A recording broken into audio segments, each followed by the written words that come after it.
Welcome to Sober.Coffee, a weekly coffee chat sharing experience, strength, and hope for anyone on the sober road to recovery. You can download Sober.Coffee weekly on all podcast platforms and check us out on Instagram at Sober.Coffee Podcast and on Twitter at Sober.Coffee Pod. To learn more about us and to help support these sessions, visit online at Sober.Coffee. Here are your hosts, two guys on their own path to recovery, Mike and Glenn. Let's join them at the coffee shop.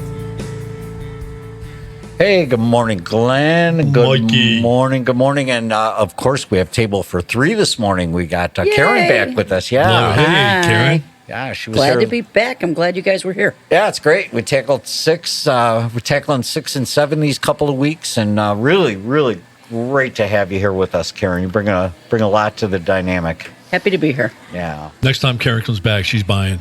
Okay. Yeah, I'm thinking. All right. I'm thinking she's due. It's a lot cheaper to buy. Well, actually, I was going to say it's cheaper to buy coffee than booze, but I don't know. Yeah, I don't know. I haven't run. It's getting up there. Yeah, right. I can confirm that. It's cheaper. Trust me. So, we're here for step 7 today. A lot of people just kind of combine them together. A lot of people just kind of, they approach 6, 7 as, they're not really covered a lot in the big book. But boy, I've learned there are important steps that need to be parked on until they're done thoroughly. Yeah, and as I've said, I've learned more going back, right? So going through it the first time, step 6, step 7, I listed a couple defects, right, that I wanted to work on, I want to get rid of, right? And then step 7, hey, just ask them to remove them, right? It's just super simple. But as I've dug in over time, it is an ongoing process, and it is not easy.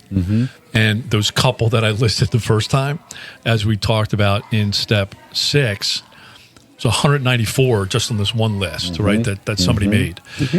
So there are a lot more than I realized, or I wanted to realize, I guess. It's an ongoing process, so as we break these down, these sessions down into, segments of experience, strength, and hope, Karen, what was your experience in doing step 7? Well, first of all, I'm glad you asked about step 7 by itself. And like Mikey was saying, so many people lump them together. I'm not a fan. If they were to be together, then it would just be a step. It wouldn't be 2 steps, or it would be like Great step point. 6 and 6A. But it's not. They're separate. So in 6, we had to get ready. Okay, so when we get to 7, we're going on the assumption that we've become ready to have God remove these defects. So I think the most important thing for me on step 7, of course, is humility. It is the main foundation. I can't take this step without it.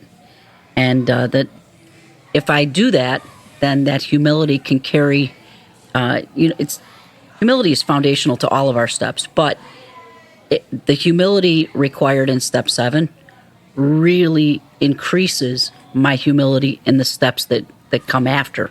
Right. Which was a great experience for me. Right.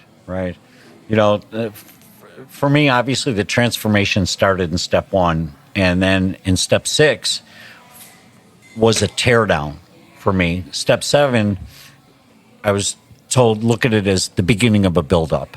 And so, there's a demolition happened in 6 in my mind, and now we have to transform to rebuilding a foundation, and the foundation not on the weight of my shoulders, but on the shoulders of my higher power to take me where I want to go. That's kind of how I looked at the experience of approaching 7.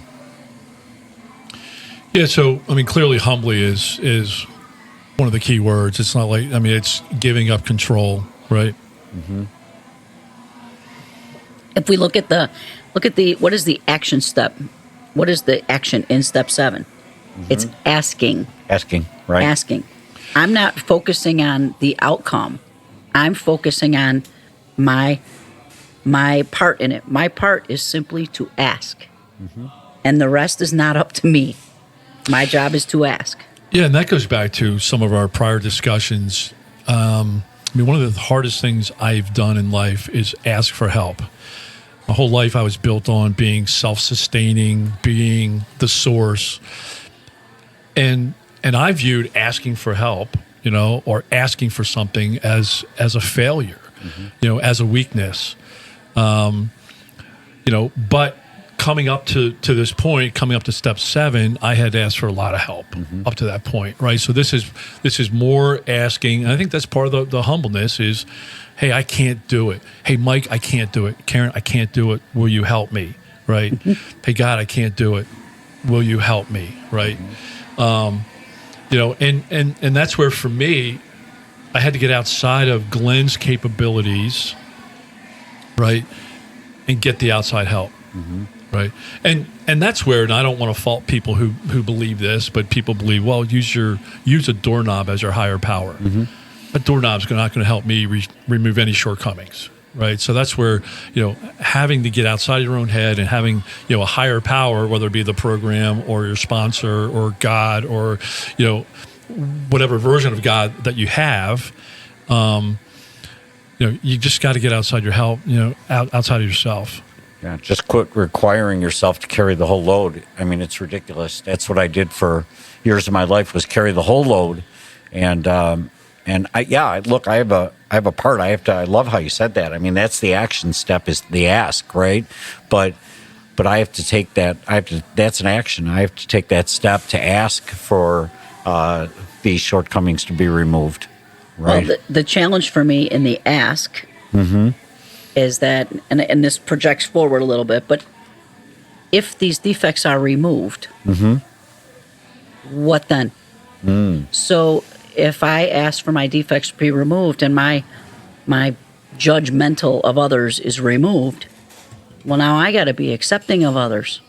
And if my stinginess is removed, well, now I got to be generous. And if I'm not going to be cynical, guess what? I got to be trusting. So for me, the challenge is the responsibility that comes with the opposite of the defect. For me, the defect is the easy part. That's the go-to part. That's my natural state, is the defect. But the opposite of that is where the challenge is for me today, to live on the other side of that. That requires effort. It requires work on my part and tremendous willingness to be a different person than I was. So that's the hard part for me. Yeah, and it certainly takes awareness, and being open and willing. We use that word willing a lot. But it's funny because in step 6, we talked about that list of 194 character defects. But I've seen lists, Karen, that you just referenced to, that have like the opposite, right? So, if, fear is on one side, you have the opposite. And I think I have that list. If you want to post that too, I'll send you that. You know what? We will do that. No, I think that's great, because it's one thing to look at the defect and then say, now what? Right. So I think the list, the counter characteristics or character trait, is very helpful to focus on that. Instead of saying, well, I just, hate might be, a defect. And so what's the opposite of hate, right? Love, acceptance. Sometimes it's easier for me if I look at what I will gain when I give up this defect. Should I be fortunate enough that my higher power chooses to remove it? Because once I ask, like I said, I have no control over if or when. And sometimes defects get removed seemingly instantly, but then they come back. They come back. And I think we talked a little in 6 about it. They come back based on my spiritual condition. How fit is my spiritual condition? That's what keeps those defects at bay. Is how in tune am I with my higher power and his plan for me, and am I here to serve other people or to serve myself? I'm not going to stay sober by focusing only on myself. I've got to work with others. I've got to help others. So from a strength side, it's not just sitting down a 5-minute prayer, hey, God, higher power, remove these shortcomings, and then we go on with the rest of our day, right? It sounds like it's an ongoing process, right? It's not a light switch, it's progress, not perfection, et cetera, et cetera. Mike, how was it for you doing, step 7? I mean, do you have, is it a one moment in time for you, or was it a process for you, or what did that look like? No, I mentioned when we were talking about step 6, there's a great resource that's called Drop the Rock. It's a book, and really, really good stuff. It's up in our resource library. And I guess for me, it wasn't, to answer your question, it wasn't really a light bulb moment. It was a behavioral change. And there's a guy in the program that we know and love, and he says, it's certainly stolen from somebody, but act as if. Act as if. So my action item then is I need to act loving versus the hate that I'm feeling inside. I need to act loving first and act as if I am loving. So it took and is taking me energy to begin to act the way that I should be acting rightly, even though it doesn't align with my feelings. And what I found is that alignment is coming more into play.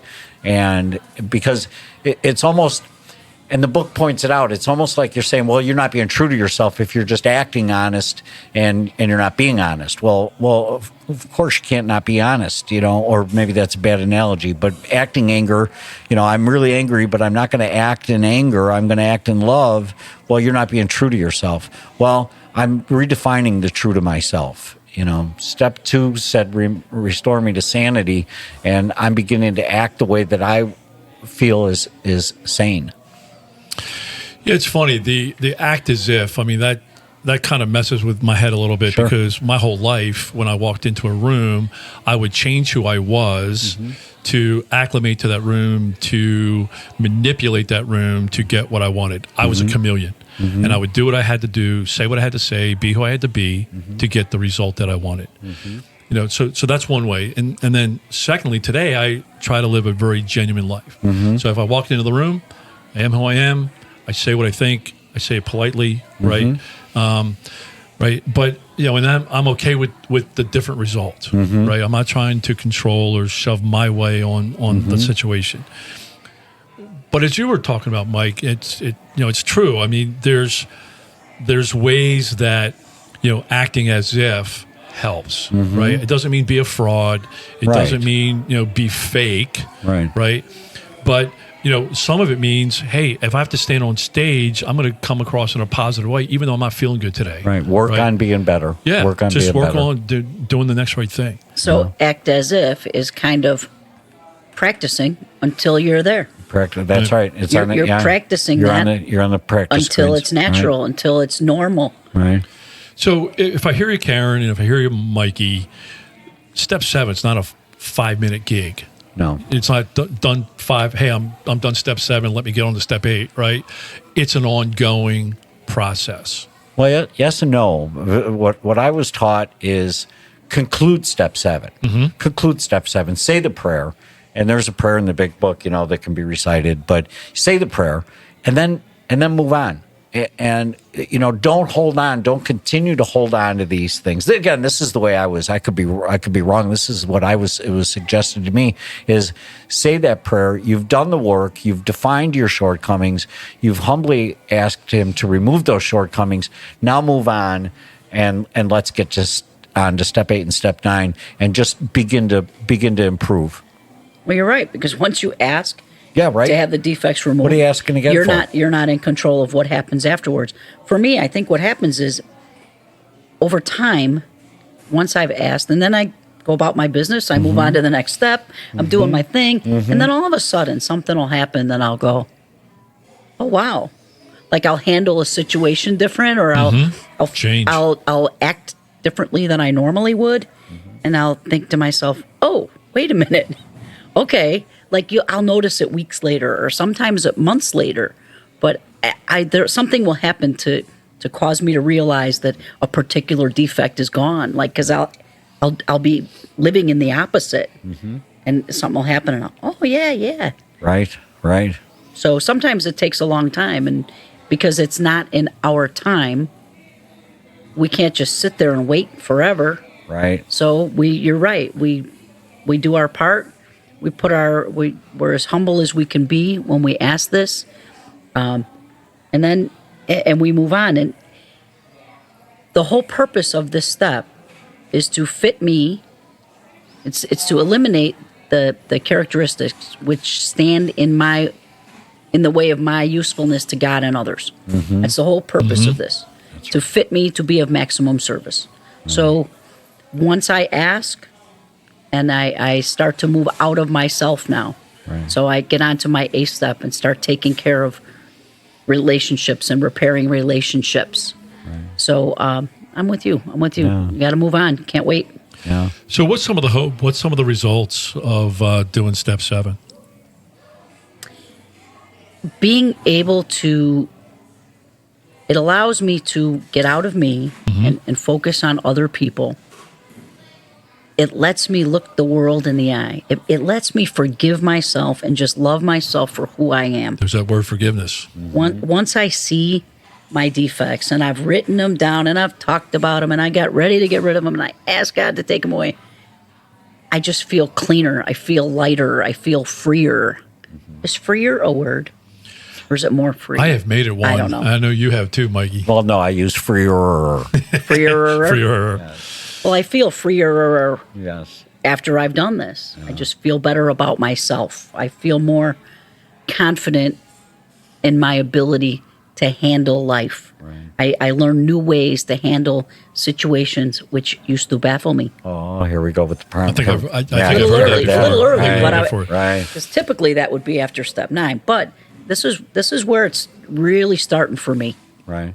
And I get a glimpse, as you're right, this is where it begins for me to really get peace and assurance are 2 words that jump out at me when it relates to hope. I get a peace and assurance that, I'm beginning to take shape into the person that I always wanted to be, and peace and assurance. You can't understate those words.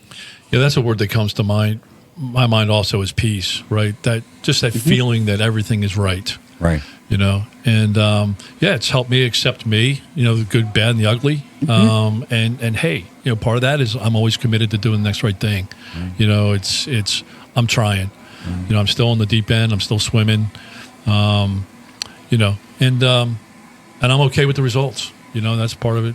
Too is Right. So the humility of it. Question, because we got a couple quick minutes left, but one of a defect of character for me anyway, and is forgiveness. Was and is forgiving somebody else when I feel that they've done me wrong, and the steps. My experience, and then I want to ask you guys your experience, but my experience was I had to define the fact that it was my character defect that was holding on to this forgiveness scenario. And once I did pray a prayer, if you will, of forgiveness for the other person, and then let it go and move on, I found that I was free of that, and that was the word that Karen used was this freedom, this free from it. Did your battle with forgiveness, Glenn, I guess is my question, did it soften as you went through 6 and 7? Are you able to deal with forgiveness in a way? Are these the steps that it really worked on in the area of forgiveness for you? Yeah, it really started, 3, 4, 5 was the fertile ground where the work was starting to happen, right? And then 6 and 7, I realized I was working in tandem with my higher power and a partnership, if you will, with my higher power. So it took a lot of weight off. It took a lot of pressure off me and saying, hey, if I'm going to live by X, and I'm trying to live by X, and X is the standard that I'm working towards, then I realized that, hey, I own what I did before, but I felt that was the start of starting to feel like I was being forgiven, or at least, and as we talk about steps 8 and 9, I think that's what really woke me up. But 6 and 7 is where the fertile, growing ground was happening. I love it. I see I'm hearing a real consistent message between both of you this morning about how it's all about spiritual fitness. Absolutely. And you talk about the forgiveness. In these steps where I'm very, very aware of my own defects, I can't help but notice that or acknowledge that other people have them too. Because in these steps is where I learn that I'm human. And in learning that I'm human, now I can accept that other people are too. And if I'm going to expect to be forgiven for for my part in things or my behaviors or whatever it may be, I have to be willing to forgive others. But the beauty is that now that I'm able to forgive myself, now I can forgive others. And before, I didn't understand the process of forgiveness. So I can forgive someone if they do something to me or act a certain way toward me. I can forgive them. Forgiveness does not mean I condone their behavior. It means that I'm not going to carry a grudge. So I can forgive someone, and they don't even have to know I've forgiven them. Sure. Right. Because it has nothing to do with them. It's about me and what I carry around. But after these steps, I am able, much more able to forgive, because I see other people as human too. And I can, instead of judging their defects, be, he's such a jerk. You know what? He's doing the best he can with what he's got. Right. Sometimes they don't have a lot, but you know what I mean? Yeah. People do the best they can with what they have. Well, that's why I can't wait to have a coffee focused on forgiveness. I think that's a real powerful session that we can have. Karen, will you come back and do that with us? Oh my gosh, that would be Love it. fabulous. All right, Love great. I love going to sober school with you too. Great coffee. Sober It's coffee. always fun. All right, man. Brian, thanks, brother. Love you, Karen. Good to see you. Thanks for joining us for today's coffee chat. To contact the show, email us at podcast@sober.coffee. If you need immediate help, the AA hotline is 800-839-1686. The National Suicide Prevention Hotline is 800-273-8255. Remember, Mike and Glenn are sharing their own journey on the path to recovery. Any suggestions, medical or otherwise, are their own experiences and should not be viewed as professional advice. See you next week, and remember, there is a solution. Stay safe in the city of Chicago.